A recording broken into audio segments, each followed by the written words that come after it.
About Tropical Storm Danny. Do we usually see storms this early in the season? Is this kind of on par? This is way early. In fact, if you look at climatology, typically we don't see the fourth named storm in any given hurricane season until August 23rd. So we're about 2 months ahead of time. That doesn't always mean that it's going to be that crazy of a season in terms of activity, but the bottom line is we're running earlier than we normally see that fourth storm and third storm and second storm, actually, and here we are in number 4. Wow, and it's amazing how things really change, Rob, because just last week you said, oh yeah, we're, monitoring some disturbances, right, and then we're getting these alerts now. Yeah, I think all of us start thinking of storms that form off our coast. The one that always comes to mind for me, back in 2004, we had Gaston that absolutely exploded and became a hurricane. This is not that case. We knew going in this would just be some good rain, some good winds for us. It'd be moving, and that would be about it. Well, Rob, as Megan and you warned us, these rip currents can really pose a danger on the beach. There's a major environment, and those waters are unsafe as a result of it. Now, we want to turn to News 2's Riley Benson. He's also live now at the Isle of Palms with a look at those conditions, and he got to speak with some law enforcement about what they're doing to make sure beachgoers stay safe today. Riley?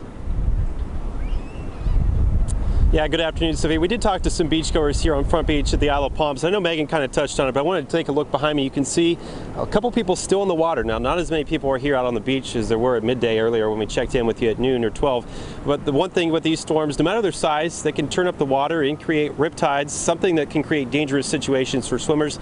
Law enforcement say it's important to understand those risks before you get in the ocean. Isle of Palms Police Chief Kevin Cornett says the best thing to do is to avoid getting in the ocean while the storm is approaching and making landfall. Now, due to increased currents, Chief Cornett says if you decide to get in the ocean and you get caught in a rip current, you should always swim parallel with the shore and not swim against that current.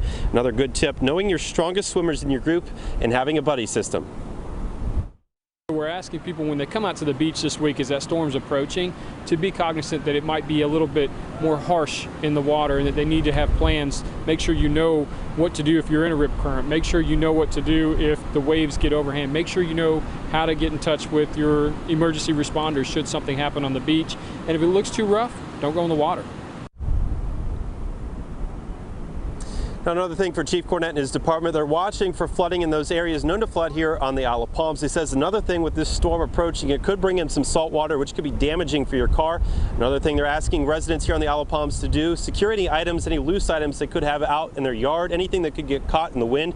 He said you want to make sure those are tied down to make sure they're not blowing away during the storm. Now reporting live from the Isle of Palms, Riley Benson, Count on 2.